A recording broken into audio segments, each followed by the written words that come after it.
What I do want to talk about now is the extra inning rule. And the Pittsburgh Pirates and the rest of Major League Baseball will be testing out a new extra inning rule this year.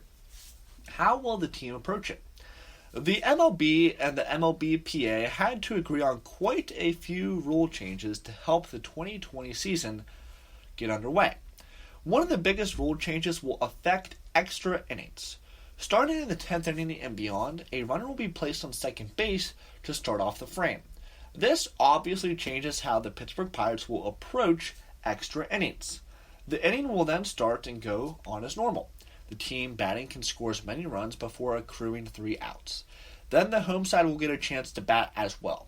If the score remains even, then the teams will move into the 11th inning with a runner on second.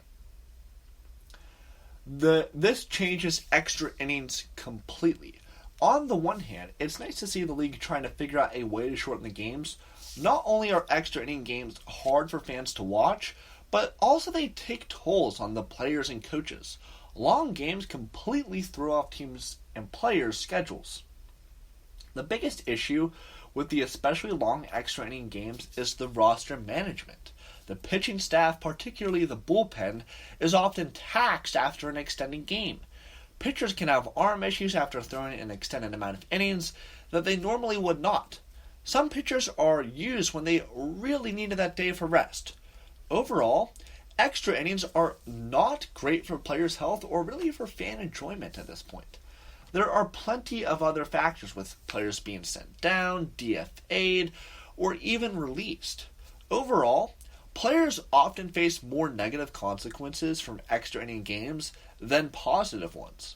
While this new rule may not be the perfect fix, it at least shows that the league is trying to help cut down on the long extra inning games. How will the Pittsburgh Pirates handle this new extra inning rule? In terms of offense, there are basically 2 ways to go about extra innings. Play for 1 run and shut the other team down, or try to mash and score as many runs as possible. Apparently, the Pittsburgh Pirates are planning on doing a hybrid of both depending on the situation. Manager Derek Shelton and hitting coach Rick Eckstein will make decisions on how they handle that particular day. However, Eckstein will lean toward a more heavy offensive approach. In a recent interview on AT&T Sports Network Pittsburgh, Eckstein discussed how he would handle extra innings. Here is what he had to say. I think it depends upon, where you are in the lineup. If you're the visiting team, are you going to try and play for 1, or are you going to try to play for multiple runs? And so that's a strategy that I think, sitting down with Shelty and talking, we've talked through some of that, and we're going to continue to build that out and talk to our players. But, I was a part of Team USA from 2005 through 2008, and that was the international rules. A part of Team USA was the runner at second base in the extra innings. And, when it first started in 2005, guys would play for 1 run, they'd score the 1, and then the other team knew that they couldn't play for 1, they had to play for multiple runs, and so they took 3 whacks at it, and sometimes, it worked in your favor that you were able to get that first pitch pop up, pitch around a guy, get a double play, whatever, but I think you have to look at the way the lineup shapes up. I think you have to look at the situation. I think you have to, understand your personnel. I think there's a lot of things that go into the equation. I'm a big fan for multiple runs. I think it gives you, keep tacking on, keep adding on. But I also understand that, there are some other elements that need to be considered in that equation too. This is very interesting. First off, with Eckstein thinking this way and Shelton being an offensive-minded coach, chances are the team will try to put up runs.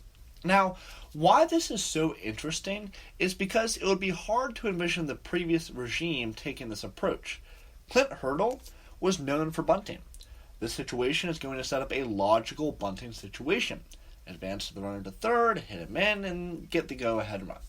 However, the Pittsburgh Pirates fans often saw under Hurdle it never works out that way. Bunting has fallen out of favor in today's game. Statistically speaking, it actually can hurt a team's chances at scoring and definitely limits their ability to score multiple runs. While the name of the game will be to score that runner from second, one run does not guarantee you a win. This is especially true for the Pittsburgh Pirates, who have seen their closer, Keone Kela, placed on the injured list. And, I mean, that's the one thing that really frustrated me about I guess the Clint Hurdle and what he would do with Bunting. And I loved Clint Hurdle. And many of you know that I would sing his praises, and eventually I did get fed up a little bit second half of 2019. But all in all, I really, really appreciated what he gave to Pittsburgh, the fourth winningest manager in Pirates history behind Danny Murtaugh, Jim Leland, and Fred Clark. I mean, he was an excellent manager and really brought the Pirates back to relevance. So I don't mean to enjoy this as a hate session. And again, the rules for the 2020 season. So extra innings, the inning will start and go on as normal. The team batting can score as many runs. They'll obviously get their 3 outs, and the home side will get a chance to bat as well. And then after that, once we get to the 11th, that's when the runner is placed on second base. So, and I really liked what Rick Eckstein had to say there regarding the extra innings rule and the way he would approach it. And it's very simple. I mean, Eckstein and Shelton are both, I mean, Eckstein obviously, but Shelton is an offensive-minded coach, and he's a new wave type of coach. We saw the bench coach with the Twins last year, what they were able to do offensively.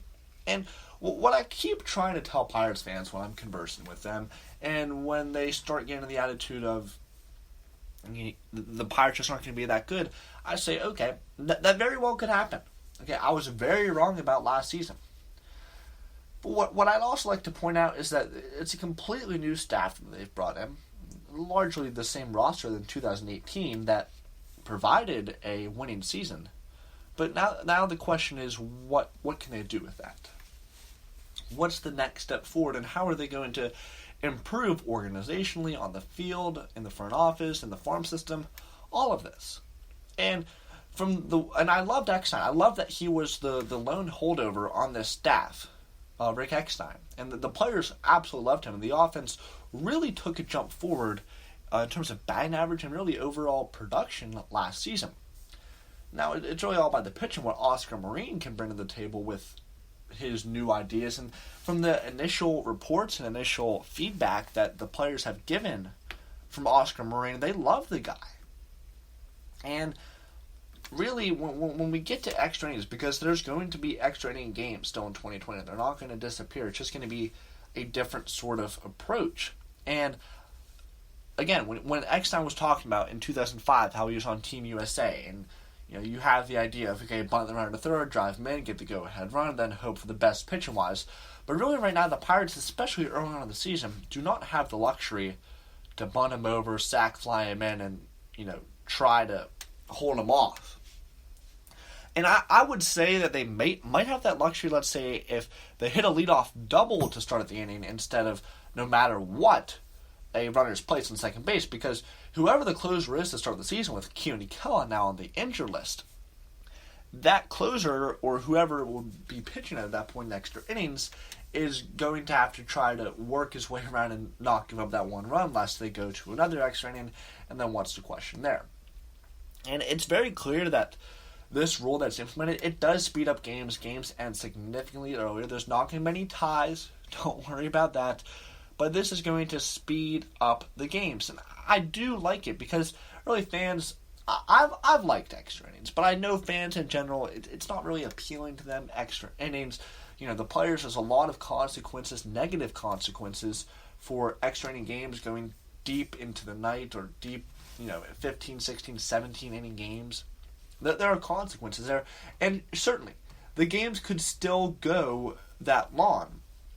My bad. However, the odds of that are a lot slighter, a lot slimmer now that we have the runner on second base come into the 11th. And that runner is going to be the last out from the previous inning. I believe they might be able to pinch run. So let's say, I don't know, Gerard Dyson didn't start that day and Jose Osuna's out at second base. They'd be able to pinch run in that situation. But I believe it's going to be the last out that gets the person, the player that will be placed at second base. The Pittsburgh Pirates will lose one of their key outfielders for the next few weeks as Gregory Polanco tests positive for COVID-19. Recently, Pittsburgh Pirates right fielder Gregory Polanco had not been seen at camp for the last few days of summer training camp. However, the news finally broke while Polanco had been missing from camp. He has officially tested positive for COVID-19. One of their first to report was Rob Biertempfel of The Athletic, where he confirmed that Gregory Polanco has tested positive for COVID-19. Polanco was set to play a regular role for the Pittsburgh Pirates in 2020. After all, when he is healthy, Polanco can be an outstanding player at the dish. In his most recent, mostly full season, that being 2018, Polanco got off to a slow start, but from June 17th onward, the slugger really took off. In 281 plate appearances, Polanco is batting for a .301 average, .375 on base, and a .585 slugging, with 15 home runs, 15 doubles, and 9 stolen bases. Polanco had a .155 WRC plus in this stretch. Among players with at least 250 plate appearances in this stretch, Polanco ranked 11th in WRC plus, and among all players in baseball, and 7th in the National League, even surpassing Javier Baez, 146, and Juan Soto, 138. However, a hard slide into second base in early September caused him to undergo surgeries for his leg and left arm. Not only did this sideline Polanco for the rest of 2018, but most of 2019. Polanco played just 42 games for the Pittsburgh Pirates in 2019. Injuries from the surgery were still plaguing the slugger through most of 2019, as he hit for just a .242 average, .301 base, and a .425 slugging through the 167 plate appearances he received that season. A healthy Polanco can usually give you 20 to 25 home runs, a dozen or more stolen bases, and a .270 average, .350 on base, .500 slugging. So to lose that kind of production for the Pirates is a major hit to the offense. The Pittsburgh Pirates currently have a few outfielders on the 60-man roster that could replace Polanco in the short term. Those options include Guillermo Heredia and Socrates Brito. On the taxi squad, they could add Jason Martin, Travis Swaggerty, or Jared Oliva to the 60-man. One option the Pirates could use is to move Adam Frazier to right field. Although most of his outfield innings have come from left field, Frazier still has 230 and 2/3 innings in right. This would open the door for Newman to move to second base and Cole Tucker regular reps at shortstop. For now, the Pirates will place Polanco on the COVID-specific injury list. Keone Kela and Ke'Bryan Hayes could soon follow suit, as they have either not been seen at camp in days or have been placed on the injury list without a specific reason given. And so far, about 5 players that the Pirates have had to deal with probably coronavirus. Keone Kela and Ke'Bryan Hayes are both undisclosed, but Keone Kela was placed on the injury list, and I would assume Ke'Bryan Hayes would get placed on that in short order as well. But the 3 players that have been confirmed are Socrates Brito, who is back, Blake Cederland, who is still not with the club, and now Gregory Polanco, who we should get back by August, but there's a chance that he's going to be out for a week's worth of games, the first week of the season.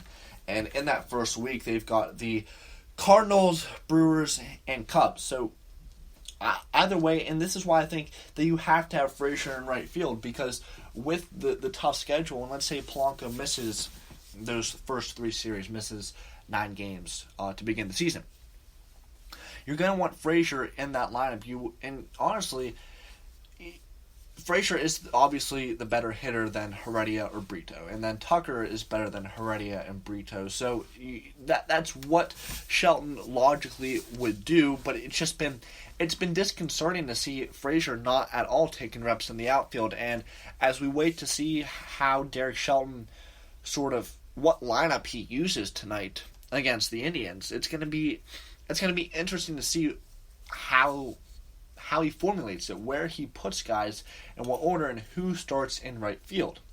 It's going to be a big question. And Frazier, he still has 230 and 2/3 innings in right, so it's not like he played most of his outfield innings in left field the year that Starling Marte got suspended